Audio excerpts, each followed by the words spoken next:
Hola Florida! Introducing Boricua Beer and Taino Light Beer. Boricua and Taino Light are crafted beers that are rich in flavors and brewed right here in Florida. Taino beer has a crisp, refreshing Caribbean flavor style when enjoyed chilled. Boricua beer is a craft ale with full body flavor that is a beer drinker's beer. Boricua and Taino Light Beers. Enjoy responsibly. I am for the child who's had 7 addresses in a single year because she's in foster care, because her father abused her, and her mother couldn't believe her. She is the child I am for. I am a volunteer child advocate. I am you. Florida residents call toll-free 866-341-1425.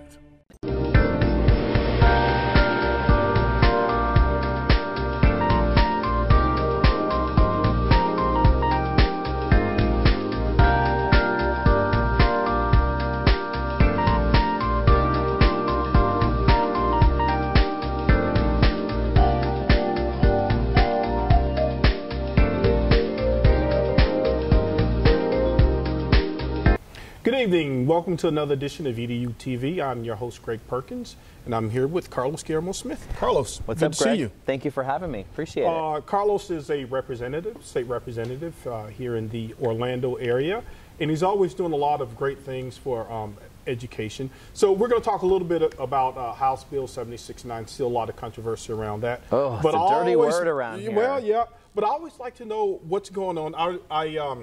One time I'd spoken with you, and we were talking about the Bright Futures, how they had raised the scores for that, and it knocked out a lot of kids that it would have helped. So where are you guys with that? Yeah, absolutely. Look, in the Florida legislature, I serve on 2 committees that deal with higher education. That's the Higher Ed Appropriations Committee, which deals with the budget for our state university and state college system, and also on the post-secondary subcommittee. And in that committee, I have an opportunity in those committees to really advocate for students and for affordable college education. I personally, when I graduated from UCF, in 2003, I was only able to do that because I qualified for the Bright Future Scholarship Program. Back then, it was a lot more reasonable for students to be able to attain the Bright Future Scholarship to help pay for college based on what the standards were that were in place. But what happened was more students qualified for these great scholarships than lawmakers had anticipated. Which is what we wanted kids to do, right? Yeah, exactly. Right. We wanted students to work hard so that they could get their college paid for either in full or in part with Bright Futures. And then when the program became larger than some lawmakers had anticipated, they used the economic downturn in 2009 when government coffers were short of resources to go ahead and cut the program substantially. They did so by raising the standards for SAT, by raising the standards for GPA and for ACT. And what was the outcome of those changes? Well, about half of the students no longer qualified for the Bright Future Scholarship, but we know that those changes were disproportionately impacting students of color, Black and African American students, Hispanic and Latino students. So we saw a net decline in just a couple years, where basically the year after the changes were made, 63% of Black freshmen no longer qualified for the Bright Future Scholarship, which is a stunning statistic. It went so far that even the federal government went as far as to investigate the Florida Bright Future Scholarship program because they believed it to be discriminatory. I filed legislation this past year that finally reinvests in the Bright Future Scholarship Program, brings it back to the standards before they were cut, and also expands the program to include summer courses. We were able to get summer coverage this last session. Oh, that's great. For academic scholars only. Oh, academic and scholars. So I'm glad that parts of my legislation that I proposed did pass into law, but we have a lot more work to do this year, not only to expand and strengthen Bright Futures, but also make sure that it covers medallion scholars, not just academic. And medallion, we know, are the students who need it most anyway. Right, and that's why I was glad when I found out that you were running and you had this thing about education, because I'm a former teacher and assistant principal, and we know that education is pretty much the only tool, unless you're born with a bunch of money, that can be used to pull yourself out of a life of Education poverty. is the great economic equalizer. It ensures that when everyone has access to a high-quality education, that they can be able to get the job that they want, that they will be able to feed themselves and their family and be able to contribute to the economy and be able to climb the economic ladder, so to speak. Education is the great equalizer. Yeah, it's so strange because they'll say, you know, we want companies to come to Florida to invest and all of these high-tech jobs that haven't even been invented yet, but yet you start taking the money away from the very people that need it. So I'm glad to see that you're doing great work with that. Thank you. So what are some of the other things that you're working on in legislation? Well, related to education, last session was a pretty dramatic session because there were some really controversial bills that passed at the last minute in the legislative session, the most controversial being, of course, House Bill 7069, which essentially was an omnibus education bill that was a giveaway to charter schools in the state of Florida, which we know are public schools that are managed by for-profit charter management companies. But the reality is that this bill, like many pro-charter school bills in the past, invested in charter schools at the expense of our traditional K-12 public schools. For some reason, the conversation in Tallahassee is never, well, let's just invest in charter schools, or let's invest in charter schools and public schools. It's always one at the expense of the other. And call me cynical, but I believe that there is a strategy behind that, and the strategy is to, over the long term, deplete the resources, the critical resources that the traditional public schools need, and move from a public education system into a privatized for-profit education system, which I'm opposed to, because it's not only unconstitutional, but it doesn't do right by a majority of Floridians. Yeah, some people have even said that a lot of charter schools have been used to segregate student populations again. Well, you see a separate but equal education system, so to speak, and I use that language intentionally, that is coming up as a result of bills like House Bill 7069. A lot of people get confused. What is House Bill 7069? What does it do? Well, just like so many bills that go through the process in the Florida legislature or in Congress, the devil is in the details. What started out as a 6-page basic proposal that had to do with teacher bonus pay and scholarships turned into a 278-page nightmare that included bill language from 50 different legislative proposals, some of which were rejected in legislative committees, which is a violation of the rules and a violation of the process. But if it was a violation of the rules and process, Carlos, how were they able to do that? Well, they shouldn't have been able to do it, and that is one of the reasons why already 14 school districts in the state of Florida are suing the Florida legislature over this bill because they believe it to be unconstitutional for a series of reasons. One of those school districts is here in Orlando, Orange County Public Schools.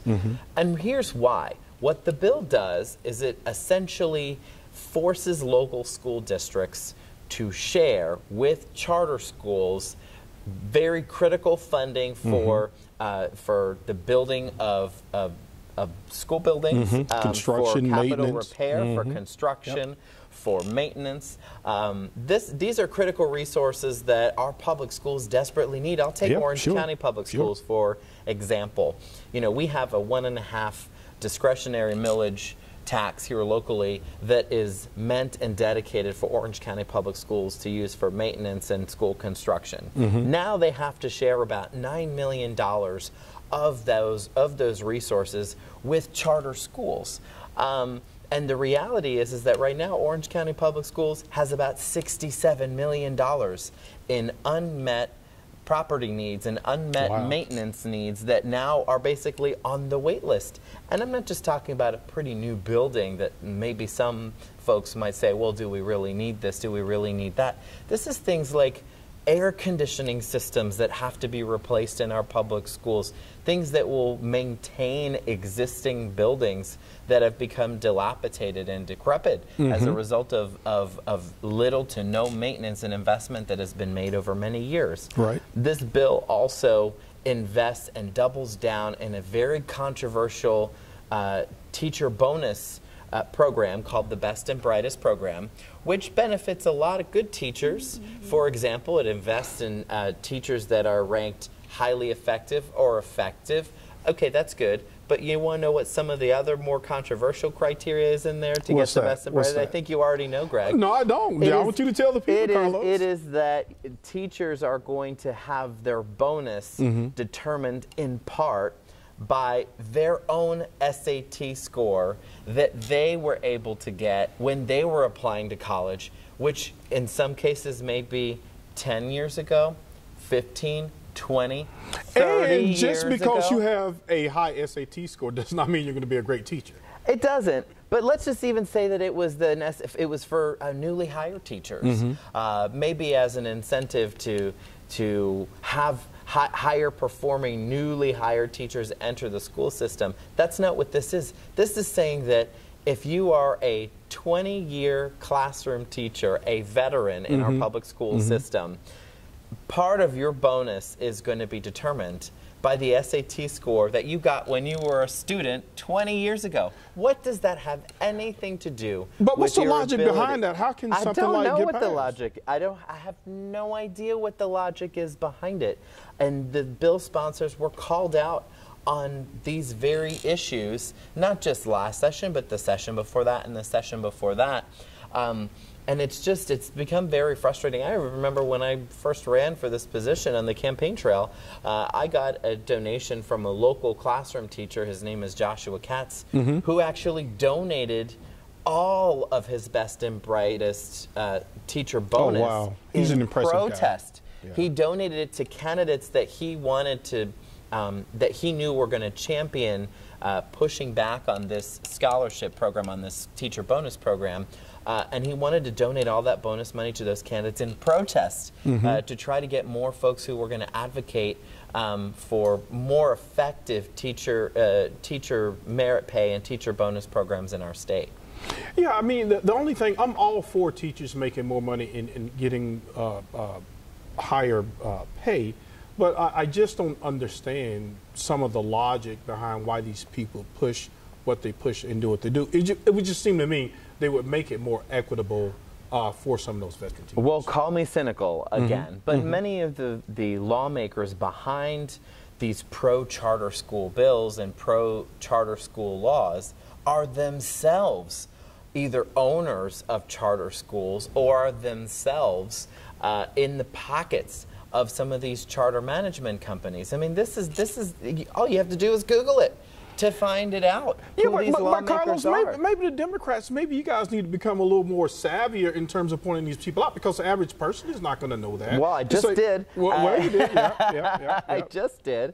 And the other thing I'll point out, getting into the details of House Bill 7069, they framed this bill as the Schools of Hope bill, saying that public schools are failing over and over and over again, and we need to take money away from the public schools. But some of that's true, though. And some give of that's them true, to right? charter schools. Well, it's true that you have schools in the public school system that perpetually are not able to improve, but what needs to happen is some of those schools perhaps need to be given more flexibility on what the rules are for not only the teachers, but for how they teach their students in the classroom, how their students perform, or how they're required to take standardized tests. Because remember, the whole Republican theory behind charter schools is, well, we can't burden innovation in education. We can't burden the charter schools with all of these rules and government bureaucracy, otherwise they'll never be able to succeed.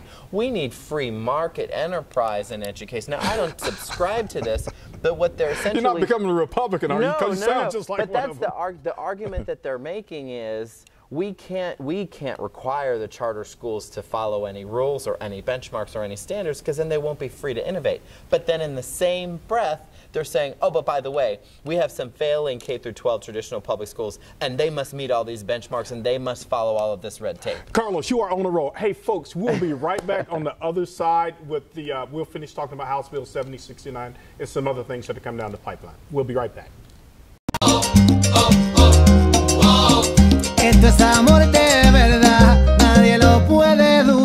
Step up to craft beer. Taino Light Lager has a crisp, refreshing Caribbean-style flavor. Boricua Craft Ale, full-bodied flavor for the true beer drinker. Stop drinking beer water. Taino Craft Light Lager and Boricua Strong Craft Ale. Feel. I am for the child who's had 7 addresses in a single year because she's in foster care, because her father abused her. And her mother couldn't believe her. She is the child I am for. I am a volunteer child advocate. I am you. Florida residents call toll-free 866-341-1425. Welcome back. Part 2, EduTV. Greg Perkins, I'm your host. I'm here with Carlos Guillermo Smith. Now, Carlos, we left off, we were talking about House Bill 7069 and how, now I have to say, Carlos, it seems to me that the Republicans here in Florida, probably throughout the United States, they seem to always outfox you Democrats. That frustrates me. It's not about necessarily outfoxing us in the legislative process. You have to understand the numbers are stacked against us. Now, certainly when it comes to politics and campaigns, that's a totally different conversation of how Democrats can grow their numbers. But listen, I serve in a 120-member chamber in the Florida House of Representatives. Okay. I am one of 120. I am one of 41 Democrats matched up against 79 Republicans. So if you just look at those numbers and face value, I would push back on the idea that we're being outfoxed. We're just outnumbered at this point. How does that get to be? Because Florida is a diverse state with some very large municipal areas. Well, it has a lot to do with gerrymandering, which is the process where, by the way, the state law is that the maps, the political maps that are drawn, districts that Florida state senators and state representatives represent, geographic areas, and our members of Congress that we send to D.C., those maps for politicians are drawn by politicians. Right. So this is not about, we don't have a representative system right now where voters are choosing their candidates and elected officials. We have a system where politicians are choosing their voters and drawing geographic maps to create these districts that suit their own interests and their own agenda, which is what we have currently right now. But back to education policy, you know, this upcoming legislative session, I think we're going to see many attempts. 2018, right? 2018, we're going to see many attempts to revise and tweak House Bill 7069 so that at least the school districts are not having this funding formula that works against them and for charter schools. Let me tell you how bad this is. Moody's, the credit rating agency, even went as far as to issue a statement before the bill passed saying, hey, if this bill passes into law, it will likely be a credit negative for many traditional public school districts, for the school districts, because they knew that those school districts would lose money, that those school districts as a result would fall further and further into debt, and it would affect their credit rating and affect their ability to issue bonds and be able to make investments in the public school system. I mean, don't look at me, ask the experts. No, I believe it. Now, I'm all for school choice, but what I don't like this, right?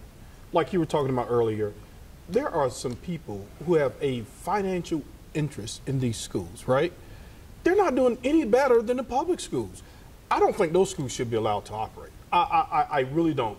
If you're going to say, hey, all of these D and F schools, or even C, okay, that's all even. I'm going to go from a C school to a C school, and in a lot of cases, charter schools have less resources than the public schools. I am a public school advocate, so I don't like it. I like school choice, but I don't like it when there's just this lateral move. Sure, and right now, one thing that's been brought up in the last couple weeks is Speaker Corcoran, along with a handful of House Republicans, unveiled an idea, not a specific proposal, but an idea, which is that they want to begin offering vouchers for students who are bullied in our public schools to go into private schools. They didn't, I don't know what the details are, but they held a press conference saying that this was going to be one of their top priorities. Okay, so I have a lot of questions about that. But explain to people what vouchers are, because a lot of people get confused about exactly what a voucher does. Well, generally what a voucher is it's something that is offered, it is like a coupon that is issued to a parent where they, under certain circumstances, are able to take their child, them enter a private school and either have the tuition at that private school completely covered by the voucher or at least substantially reduced with that subsidy. And it's mostly for low income, it's all for low income students.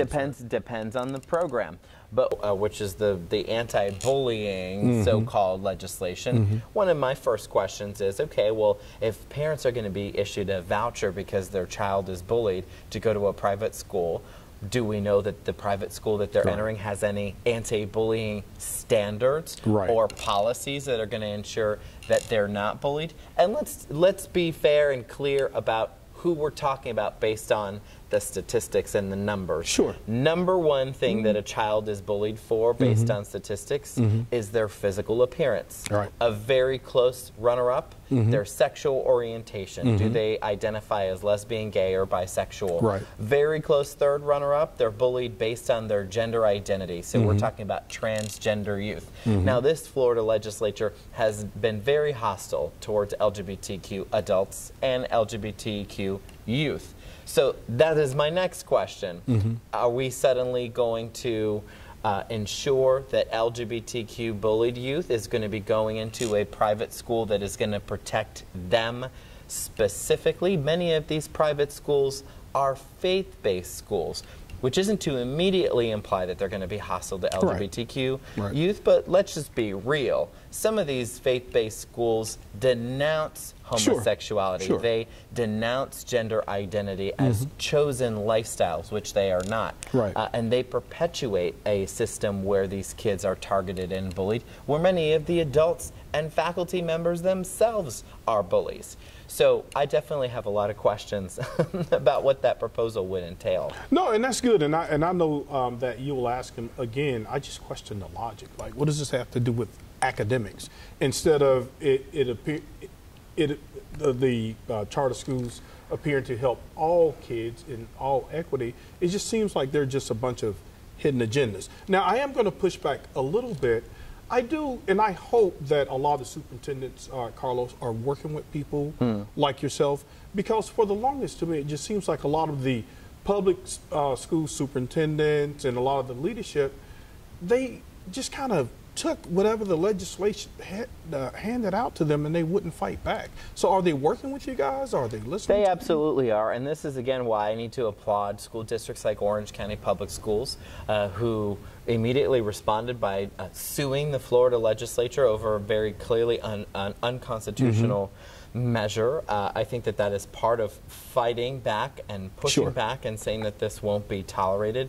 The other thing I'll say on a kind of unrelated matter is right now Orange County Public Schools is doing an incredible job of preparing for new students entering the school district, enrolling in our public schools that are displaced by the hurricanes in the Caribbean and in Puerto Rico. They have done an amazing job of not only temporarily waiving documents so that we can get those kids in the classroom, waiving some immunization forms as well, but also hiring some teachers that have come right off of the airplane into Orlando International Airport who are fully bilingual and ready to speak in English and in Spanish, and have hired some of those Puerto Rican teachers to enter the public school system. We desperately need them. Yeah, Dr. Jenkins, I'm always very impressed with her abilities. So I am glad they are actually working with you guys, because I've always said they needed to fight just a little harder for themselves. And one more thing that a lot of people don't realize, because it's not getting a lot of media attention right now, currently the Florida Department of Education has submitted a waiver application to the federal government to be waived out of a mandate from ESSA, from the federal education policy.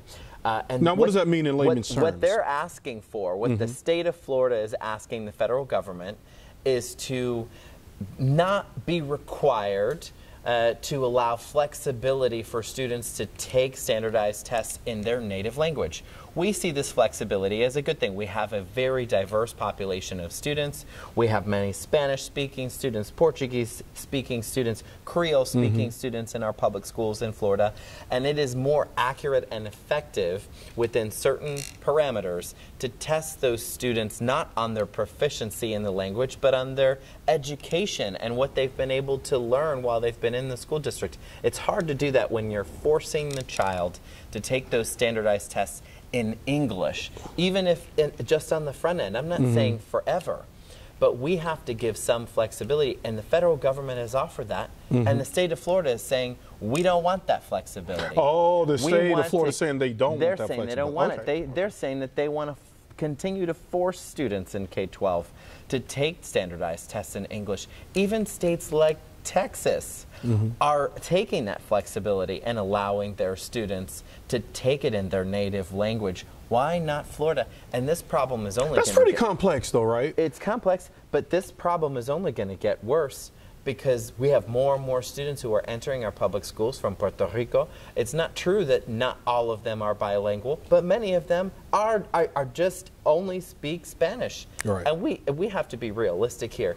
Do we expect that a student in 5th grade who was just displaced from Puerto Rico in 1 year, which is the current standard, is going to be able to take an exam, a standardized test in English only and do well? Are those scores counted that first year? That they have a year. They have a year, and okay. then after that, they have to take the English language version.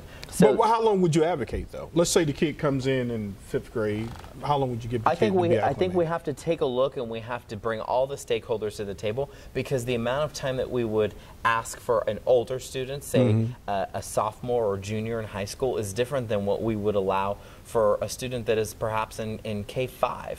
This is going to fluctuate, and I'm not an expert, but I want to talk to experts and other stakeholders to find out what's rational. What's not rational is to knee-jerk say, nope, nothing has changed here. We don't need to revisit this. We need to keep forcing students to take standardized tests in English. That's not fair.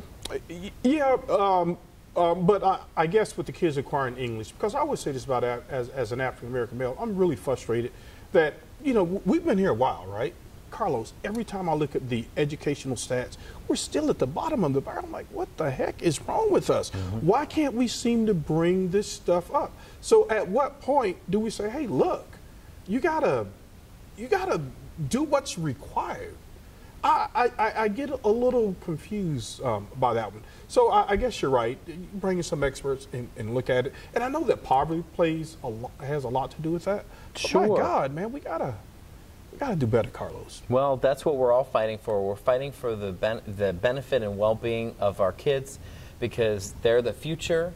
And as we open this segment with, education is the ultimate economic equalizer. That's and right. If folks can get access to high quality education, then they can go far. And you know what, Carlos, and we need more people like you, because as I sit here talk to you, a lot of politicians, they just have these words that they use. But man, I can feel your passion, right? And I can tell that you're real and that you are an advocate for the kids. And you know, that's what's going to drive our country, lead our country into tomorrow. So we have about, what, 45 seconds, Jesse? 1 minute. So if there's anything else that you want anyone to know, feel free. I mean, well, you know, the reality is that we just have a lot of work to do in Tallahassee, and this is not a partisan issue. This is about everyone coming together and doing what's best for our students. And I'm just really frustrated right now that it seems like our education policy in our state is heading in the wrong direction. But you know, and I'm going to keep speaking out. That's right. And you know the good thing about it, Carlos, you are in there now, and I'm so happy that you won. I'm not supposed to be biased, but I am. So, Carlos, thank you again for coming and sharing your time with us. Appreciate it. And folks, join us again next week for another edition of EduTV. Good night.